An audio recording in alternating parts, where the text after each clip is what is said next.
Assalamualaikum warahmatullahi wabarakatuh. Baiklah, kami dari kelompok 5 akan mempresentasikan tentang e-commerce electronical commerce yang beranggotakan perkenalkan saya Pedro Taufikur Rahman dan 3 teman saya yang bernama Joko Susilo, Angelina dan Anissa Salsabila Indra.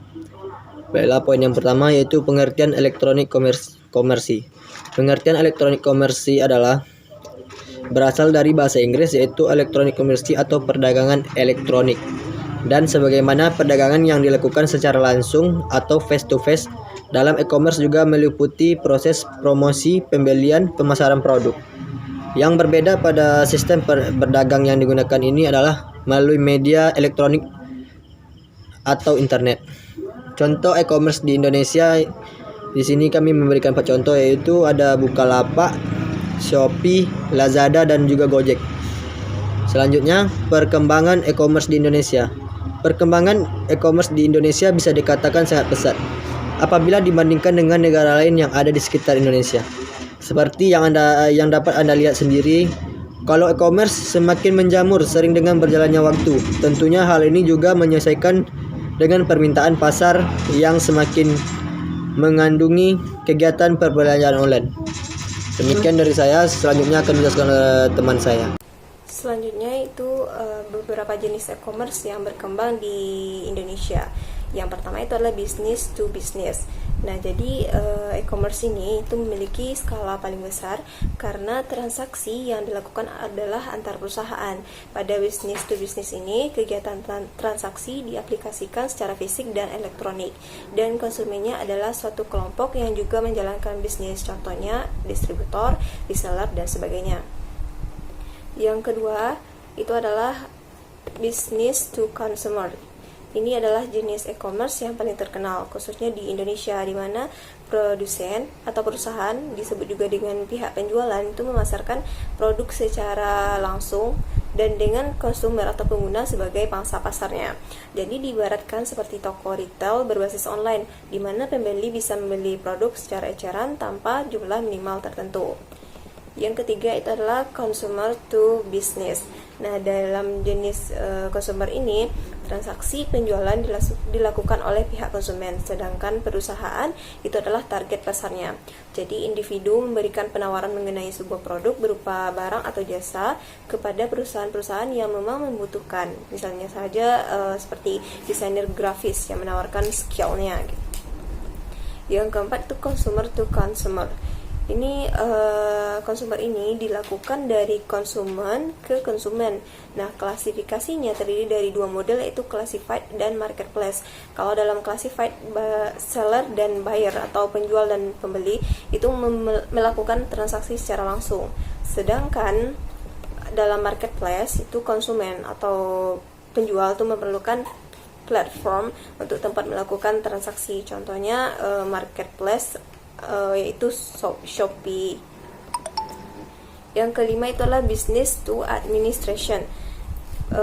Jenis e-commerce ini di mana pelaku bisnis itu menjual produk atau jasanya dengan menjadikan lembaga pemerintahan sebagai pasar. Transaksi yang dilakukan juga dalam bentuk tender.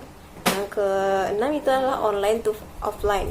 Di zaman modern sekarang ini, jenis e-commerce satu ini tuh sangat populer, di mana pihak seller melakukan kegiatan promosi, mencari pembeli, dan menyediakan produk dengan memanfaatkan jaringan online sebagai media. Namun, pembeli itu memiliki option atau pilihan untuk dapat belanja langsung di toko offline.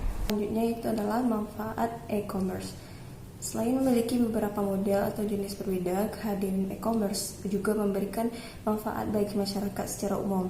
Nah, bukan hanya bagi pihak penjual, namun pembeli. Nah, secara umum ada beberapa keuntungan dalam pengguna e-commerce. Yang pertama, jangkauan pasar luas. Nah, dengan kehadiran e-commerce, maka penjual memiliki jangkauan pasar yang lebih luas karena berbasis pada sistem online global. Nah, bukan hanya bisa menjangkau market dalam negeri, namun juga bisa menjangkau pasar luar negeri. Karena saat ini ada banyak platform e-commerce yang dapat membantu pihak penjual untuk menjual produknya di berbagai negara. Yang kedua, mengurangi infrastruktur. Nah, dengan menggunakan e-commerce sebagai basis berjualan, sebuah perusahaan itu tidak harus lagi membuka cabang di berbagai wilayah karena dengan satu toko online saja sudah bisa menjangkau seluruh bagian di suatu negara.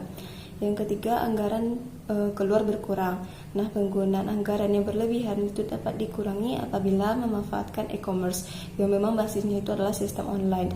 Jadi, pihak penjual itu tidak perlu membuang uang untuk membuka toko real, merekrut karyawan terlalu banyak dan sebagainya. Karena dengan e-commerce bisa dilakukan pengerucutan sistem dengan hasil yang tetap optimal. Yang keempat, harga lebih terjangkau.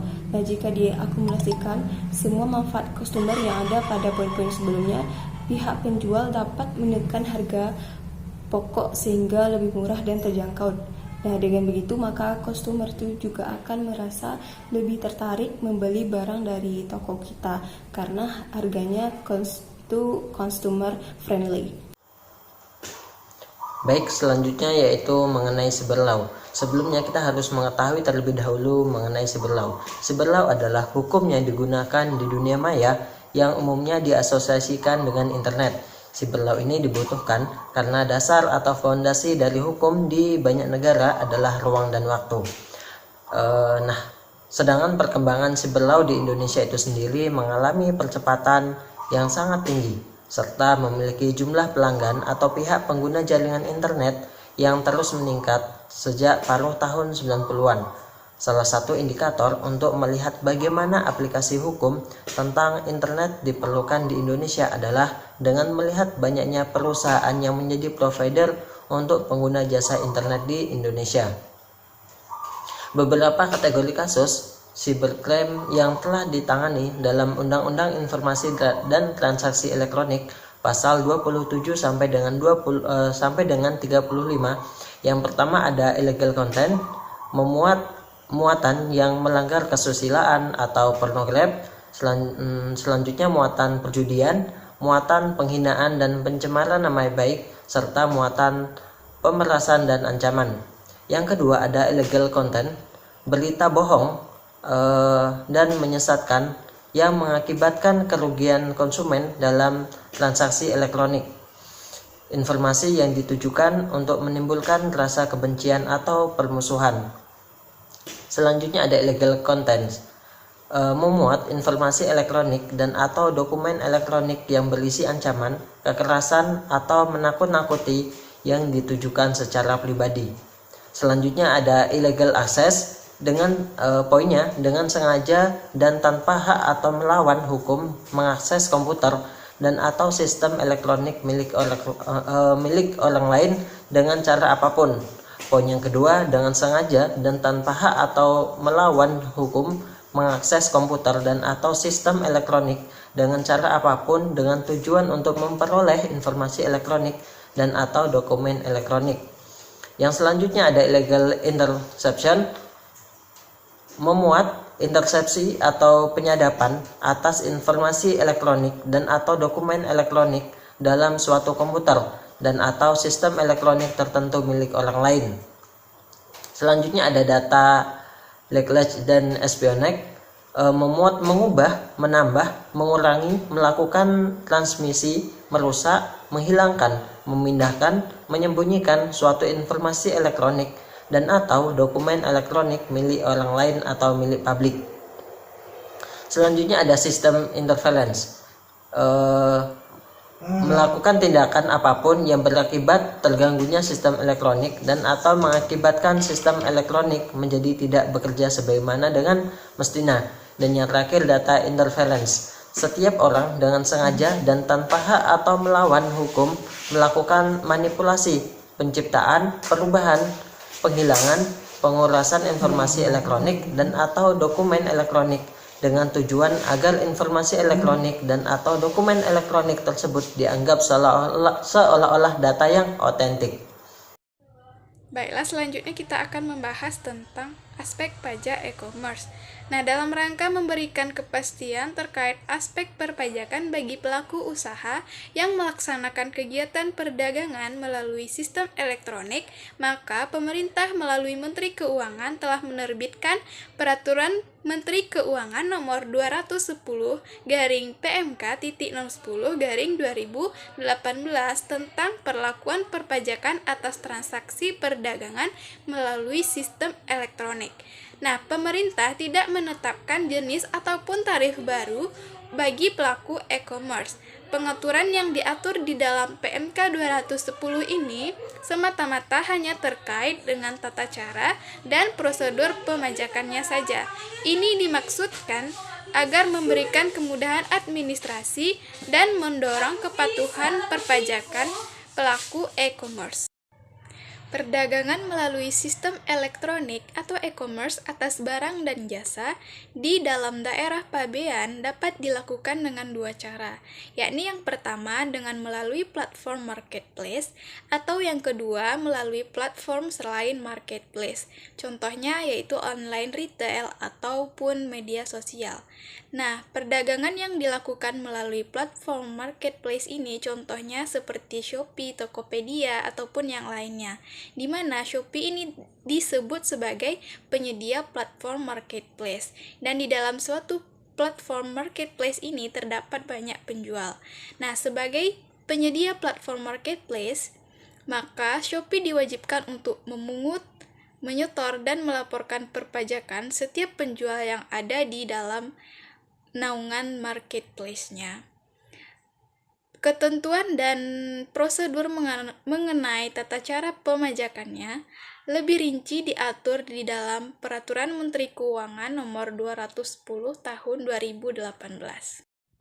Baiklah, selanjutnya kita akan membahas tentang perpajakan e-commerce dalam bentuk online retail.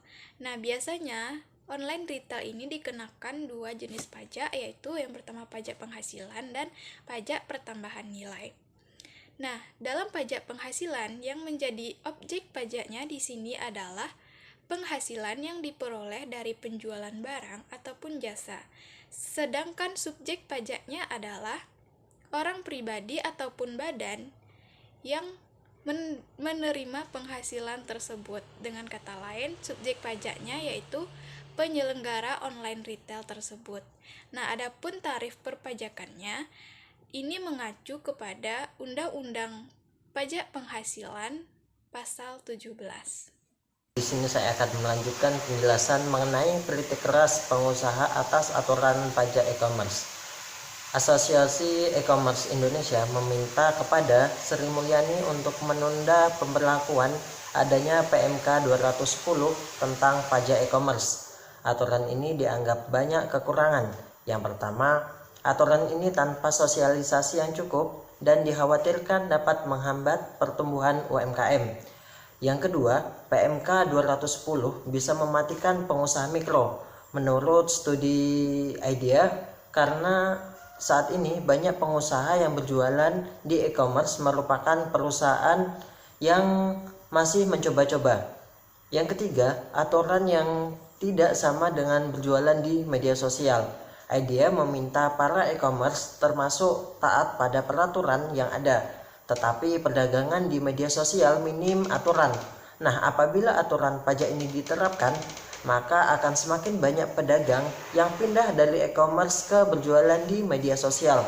Hal ini bikin bisnis e-commerce akan terancam, karena e-commerce hanya penyedia jasa yang mempertemukan antara pedagang dengan pembeli secara daring.